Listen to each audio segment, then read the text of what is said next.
Welcome to Global Answers. Please join us as we discuss the relevance of God's eternal word relating to events in this day and what it means to you. And now, your host, Jeff Jenkins. Greetings. Glad so much to have you with us in the studio. Today we have some very special guests with us, Professor Guillermo Gonzalez and Professor Stephen Strew. Stephen, you know he's been with us before in other sessions. Guillermo, this is his first time to be with us, and we're delighted, Guillermo, to have you with us today. And we have a myriad of questions for Guillermo that we want to ask him. He's an astrobiologist, studies the universe, and he has come to embrace, in a sense, the Christians would call it creationism. Guillermo calls it intelligent design. Some of us, you will hear, use the term ID. Guillermo, I got a question for you. Whatever got you to believe then in an intelligent designer? How did that begin in your studies? Tell us something also as well about your studies. Well, I received my PhD in astronomy at the University of Washington in 1993, and I did work on stellar spectroscopy, but then I very quickly moved on to specialize in astrobiology, which is the study of life in the universe, even though we have no other examples. Explain to us solar spectroscopy. Spectroscopy. Woo! That's tell us about that. Basically, you look at the spectra of stars. A really good example of a spectrum is just the rainbow that you see after a thunderstorm. Oh, okay. But astronomers can reproduce that with a prism, for example, or a glass diffraction grating, and they can spread the white colors of a star's light out into the rainbow of colors. And by studying it in detail, they can figure out what actually makes up a star. Well, the chemical elements in a star, its temperature, lots of things. So go on then and tell us what the other avenues of your studies take you to then. So a few years into my studies after my PhD, I moved into astrobiology, primarily studying planets around other stars called extrasolar planets. Okay. I applied my specialty of spectroscopy into that area. And I started studying the stars and found that they're different. Stars with planets are different than other stars. And so that was an important discovery that I'm still trying to pursue and understand. How many years then were you into your studies before you came to the thought, or was it something always a part of you concerning intelligent design then? I've always been open to the possibility that there would be evidence of design in nature. Mm-hmm. But I didn't find any really convincing evidence until about 3 or 4 years after my PhD, so into the mid to late 1990s, and it was a result of observing a total eclipse of the sun in India. Well, please tell us about that. I'm interested to know then. So by observing the total eclipse, something began to click inside and said, this is just too perfect? Yes. A total eclipse is produced when you have the moon covering up the sun in the sky from an observer situated on the Earth's surface. And so you have to have the Earth, the moon, and the sun in a straight line of space. But the remarkable thing about eclipses seen from Earth is that the moon is just big enough and just far enough away so it perfectly covers the sun, even though the sun is 400 times bigger than the moon and is 400 times farther away. So there's this coincidence in angular sizes in the sky. And that's been noticed for a long time, and people just sort of noticed it and then just shrug their shoulders and say, well, it's just a coincidence. You know, you can't go any further than that. But I found a deeper meaning or explanation for it. And that is that the very conditions you need to produce a total eclipse of the sun also make a planet conducive to life, make a planet habitable, as astrobiologists call it. You need to have a large moon around a planet like the Earth to stabilize its rotation axis, as it turns out. If that weren't there, then the rotation axis would wobble over a large range of angles and cause large climatic variations. And the eclipse also makes it observable. Is that right? That's right. It makes observable certain scientific discoveries. We can do certain experiments, such as testing general relativity. That's probably the most famous example of the use of a solar eclipse for learning something deep about the universe, namely how gravity works. And so Einstein in 1915, 1916, when he published his general theory of relativity, proposed an experiment during an eclipse of the sun to test it. And that was provided the first test which confirmed it, in fact. His theory passed it. And as a result, it was very quickly accepted by physicists because it passed that important observational test. So he basically proposed that during a solar eclipse, when you can see stars come out, that their positions would be shifted very slightly because of the gravity of the sun as the starlight passed by it. And so it was actually observed to So happen. in other words, things are too perfect, aren't they? Too finely tuned. They're fine-tuned, so if you compare the moon's size and its angular size on the sun, compared to the sun's angular size on the Yeah, sky, this is yeah. a perfect match between the moon and the sun. Compared to all the other moons in the solar system around the other planets, ours is the best match, as it turns out. Yeah. So it's a low probability event, it's very finely tuned, but not only that, but it's tied at the level of the laws of physics to the requirements for life. So a planet that's set up to have life, living creatures like us, is also going to be able to observe solar eclipses of the sun. So the two are connected at a very deep level in the universe. Yes. And that's that a would be great unexpected level. That Yes. wouldn't be you wouldn't intuit that That's automatically. That's right. There's no reason, just from chance alone, that the universe should be set up in this way. That's correct. So that the places that can have observers can also observe phenomena that allow them to test important theories in physics and learn about the universe in a very deep way. So then, Darwinism is a philosophy based on chance, is it not? It's based on chance and necessity, as it's called, acting together. So natural selection, working on chance, on mutations in particular, produces all the life that we see on Earth, and it's all full diversity. At least that's the claim. You for use a Darwinism. term in The Privileged Planet, the book, both the book and the video, the DVD, irreducible complexity. And I believe that sort of explains and debunks to a degree the philosophy of Darwinism, doesn't it not? Yes, that's an idea proposed by biochemist Michael Behe. The idea of irreducible complexity is that you have biological structures that can't be assembled by small incremental steps, small changes, one small step at a time, accumulated over time to build a functioning system, because for an irreducibly complex system, you have to have everything together at the same time for the thing to have function. So it could be selected for by a Darwinian process. So, for example, he gives the example of a mousetrap, Michael Behe. Yeah. You need to have all the parts of a mousetrap together. Or otherwise it wouldn't be able to catch mice. So it's an example of an irreducibly complex structure. As I recall, the way that he phrased it was irreducibly complex mousetrap. Yes. Is that when you take away one or more components of the mousetrap, you don't catch fewer mice. You just don't catch any mice at all. Nice at all. And so it's something that isn't going to be functioning as a mousetrap if it isn't a complete mousetrap. And Darwin himself saw that in the mechanics of the eye, is that when he looked at the eye, he said it made him shudder to see the complexity of the eye and to think that according to his theory, would have been formed purely by natural processes. And he, Graham, perhaps you can enlarge on that a little. He didn't even know all the biochemical aspects of the eye. He was just looking at the purely mechanical part of the eye, and that made him shudder. What That's were right. the other things that... In the 19th century, at the time that Darwin wrote his book on the origin of species in 1859, very little was known about the interiors of cells, about microscopic structure, especially biochemical pathways, as they're called. The cell was opened up by biologists using powerful microscopes, such as the electron microscope, in the 20th century. And we discovered just a very complex set of machinery inside the cell. In fact, Michael Behe named his book Darwin's Black Box, because the black box was the cell. Well. Okay, that's all it was, just a little blob of protoplasm, just a very simple thing made of Jell-O, basically. But today we know it's quite different. Actually, it's an incredibly intricate and very complex Mechanism. assembly factory where the proteins that are needed by the organism are assembled from the instructions encoded in the DNA, a digital information storage medium inside the cell. I wonder what Darwin would do today in light of, and what he would perhaps believe and deduce today in light of modern technology. I realize that's philosophical, but I wonder what he would have to, I would say, have to rethink his entire process of evolution, would he not?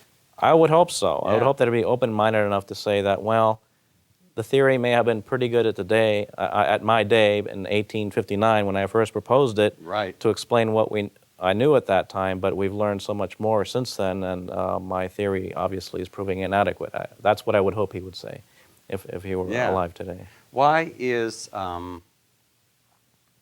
thought of creationism or ID, intelligent design, why is it such a bugaboo? Why is the political world, academia, why are they so afraid of it in a world of freedom of thought and freedom of academia and learning more? Why is that such a problem in our day? I mean, for politicians and for scientists alike. Yes. Well, first of all, most people, polls show, embrace intelligent design as legitimate. So the people who are really opposing it are, as you say, mostly people in academia. And I think the reason for that is twofold. First of all, there's a perceived history of the conflict between religion and science, and especially in the biological sciences, with a very rancorous history of the creation-evolution debates over the 20th century. And a lot of that history is really misreported. But that's part of it. The other part is that they've been told, since they were on their mother's knee, that they must practice what's called scientific materialism. That everything they see in nature, observe in nature as a scientist, must be explained in terms of material causes, just chance and necessity, and nothing else. So they must exclude the possibility of discovering anything that points beyond the universe, that points towards evidence of design in nature. So are they saying that as soon as we take that leap that we're operating in the realms of what the Christian would call faith? They're claiming, yes, that it's just a leap of faith, or it's a religious statement, or it's intelligent design is faith-based. It's actually, what makes intelligent design so powerful, actually, is that it's not faith-based. Right. It doesn't start with any religious assumptions. Right. It doesn't have any faith commitments to start with. All it says is, let's look out at nature, let's look at the evidence of nature, and follow the evidence where it leads. If it leads us to evidence of design, then so be it. Yes. Then we'll have to refine and update our theories accordingly. But we shouldn't exclude the possibility of discovering objective evidence of design because it violates our prior metaphysical commitments. Right. That's not real science. But see, that's what people who subscribe to scientific materialism are taught to believe. But I claim that's mistaken. That puts blinders on them. Yeah, so if the universe really exhibits evidence of design, they wouldn't know it, because they would say, my philosophy prevents me from ever discovering, or at least accepting evidence of that sort in nature. I could never accept it as a scientific materialist. And that's not the true way of doing science. I don't recall if it was Richard Dawkins, but somebody actually said that to his students, maybe to Stephen Jay Gould, even though we see what looks like design, we have to choose to ignore that. Do you remember that statement? Yes. Basically, it's not true design that we are seeing in nature, but people like Richard Dawkins would say it's apparent design. And so he would have to explain it in terms of Darwinian Natural evolution, processes. for example. No matter how unlikely the mechanism or unlikely the scenario, that's the only option, because design in the mind of Richard Dawkins and other scientific materialists is excluded from science, just by definitional fiat. There's no logical or deductive reason why science should be defined that way. Yeah. It's just their prejudices, frankly. And again, just for our audience, I think sometimes these terms can be a little forbidding.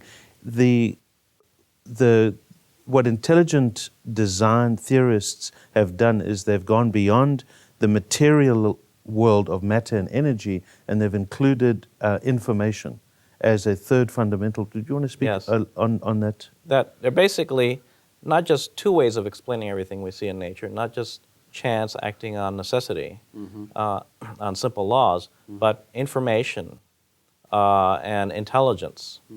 Information is generated by intelligent agents. And that's a third category that you cannot reduce to just chance acting with necessity. And so mathematician William Dembski has actually developed a way of detecting design in nature objectively. And he calls it the design filter. So if you can eliminate explanations based on low probability and eliminate law-like explanations for them, then you're only left with one possible explanation, and that's intelligent design. And things that are designed always contain information. They're information-rich structures.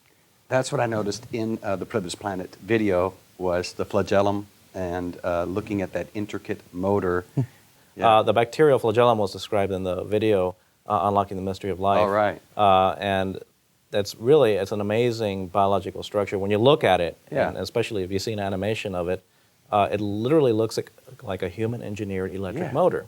I was amazed. And it's got all the parts of Yeah. an electric motor. Outboard And- motor.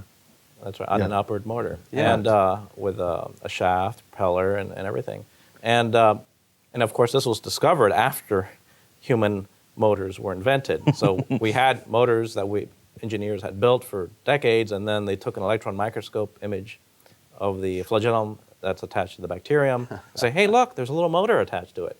And so just visually, it's a very stunning thing to discover this device, this machine Yeah. inside the cell, and as it turns out, it is irreducibly complex. As Mike Behe explained in his book, Darwin's Black Box, so you take one piece away from it, and the thing ceases to function.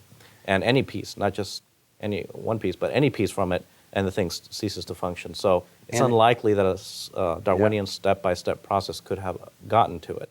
I'm amazed, the average layman, including myself, how little I understand about the concepts of the Darwinian theory. But intelligent design, and particularly irreducible complexity, is the very thought that places big holes and gaps in Darwinian theory, doesn't it? Yeah, basically, intelligent design says that the scope of Darwinian processes is limited.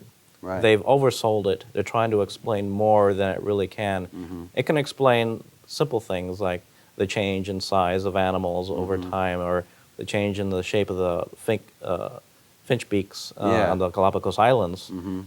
But it's not. It just doesn't seem capable of explaining the origin of the finches in the first place. Mm-hmm. It's a huge leap to go from observing very tiny changes in nature to saying that those tiny changes can be extrapolated all the way to the origin of life. I got a question here, and let me see if I can find it because I got many. If good science is based on practical empirical study, then what, according to Darwinists, is unintelligent about intelligent design?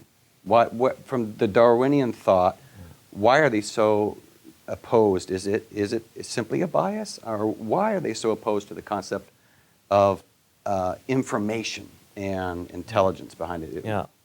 I think there's so much opposition, primarily from Darwinists, to intelligent design because they think it lets the divine foot back in, in the door. Okay. And so many of them have accepted a philosophy of materialism as basically their worldview, their belief system. So they feel that maybe you're politicizing this and trying to bring God back into the They think faith back into science. That's right. They think it's a stealth strategy Ah. to bring God back into science where it's illegitimate, where it doesn't belong.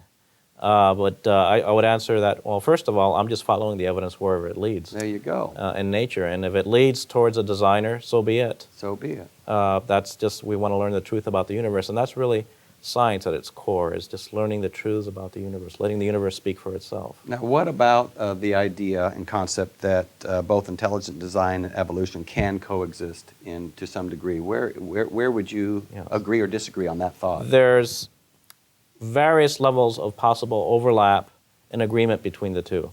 Intelligent design is compatible with different forms of evolution. The form of evolution that's completely incompatible with would be a form of evolution that says that everything is unguided. There's no planning involved whatsoever, and the history of life is completely materialistic, explainable in terms of materialistic causes. So it depends from individual to individual where they would say they fall in Okay. terms of believing Darwinism and believing intelligent design. And so my view is that Darwinism has been oversold, and there's much that it can't explain, and we need another explanation. Intelligent design is it. We're running out of time, but I've got another question to ask you, and Stephen can interject as well. Being a minister, I'm a proponent of an old earth. I believe, of course, in a God and a creator, and a proponent of an old earth. And yet we have, in '68, one of the reasons that they took creationism out of the public arena, out of academia, was because creationism at that time as a whole looked more towards a young earth as opposed to an old earth. So being a proponent of old Earth, I'm interested from a scientific perspective as to why you came to a similar conclusion. Yes, I've also believe that the Earth is very old, billions of years old, and the universe is billions of years old, from the scientific evidence. But I've also read what theologians and Bible scholars, leading Bible scholars, have written about the Bible, Hebrew philologists, for example, and there are no problems with interpreting the Bible in an old Earth perspective. There's nowhere in the Bible that you can say it teaches definitely that the Earth is 6,000 or 10,000 years old. That's an interpretation, and frankly, given our current understanding of the text in ancient Hebrew, I think it's an interpretation that actually doesn't fit the text, the view that the Earth is very young.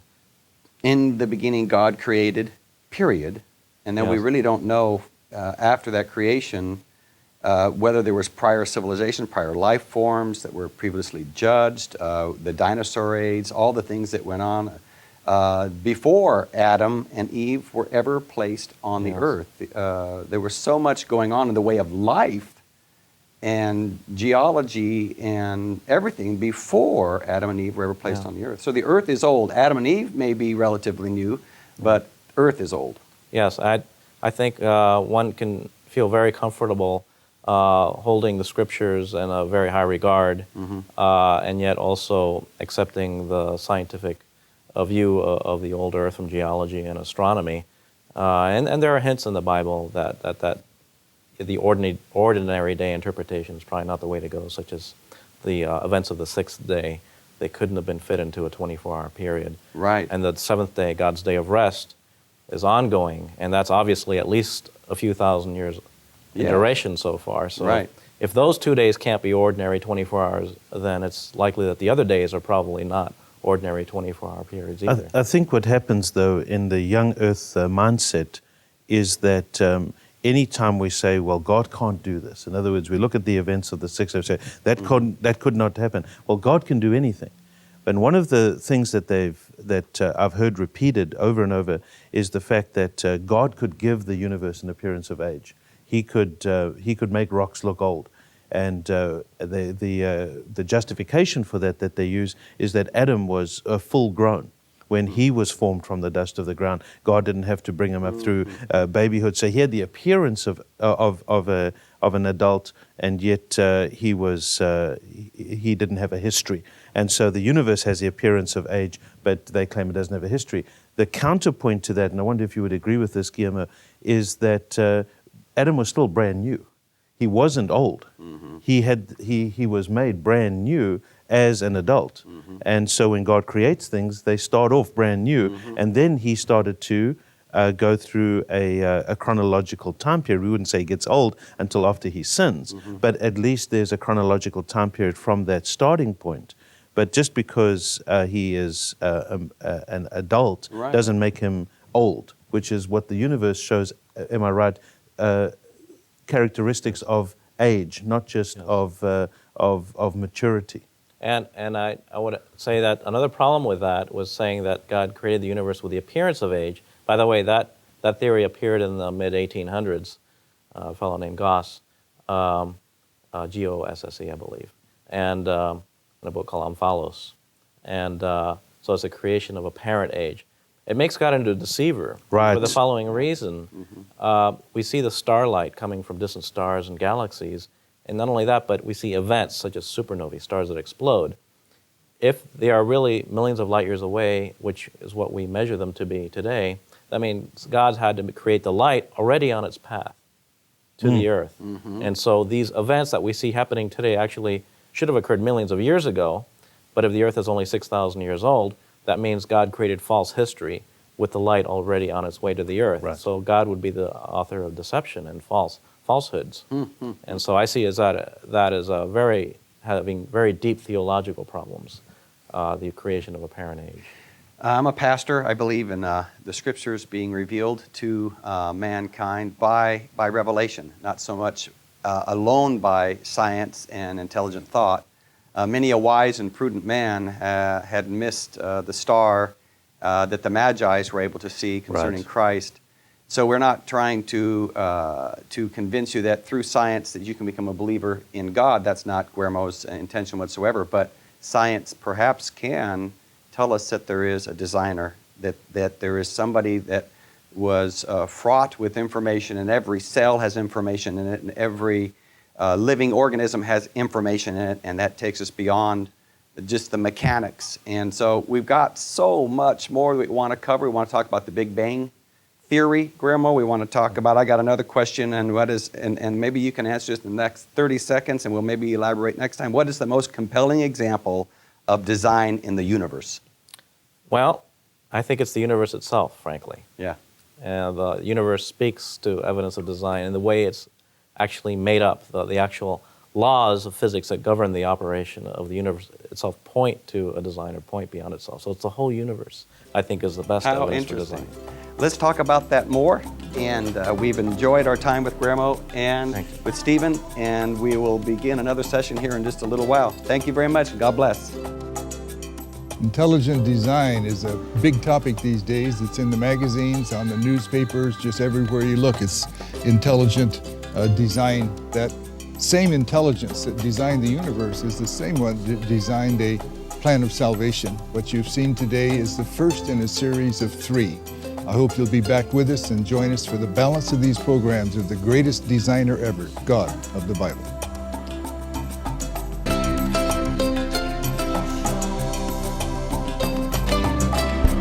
Today's program is one in a 3-part series available on a DVD entitled The Select Planet. During the program, Brother Jeff Jenkins mentioned 2 timely documentaries. The first, The Privileged Planet, uses animation, interviews, and stunning images of the cosmos to explore today's topic in depth. The second, Unlocking the Mystery of Life, looks at the complexity of life and the question, what brought all of this into existence? All of these DVDs may be obtained by visiting us on the web at globalanswers.us and clicking on the Resource Center link. You may also write to us at Global Answers at 1695 Stewart Road in Lima, Ohio, 45801 in the USA. We'd love to hear from you. Email your questions or comments to us at info@globalanswers.us. Thank you for joining us, and may our Lord Jesus Christ richly bless you.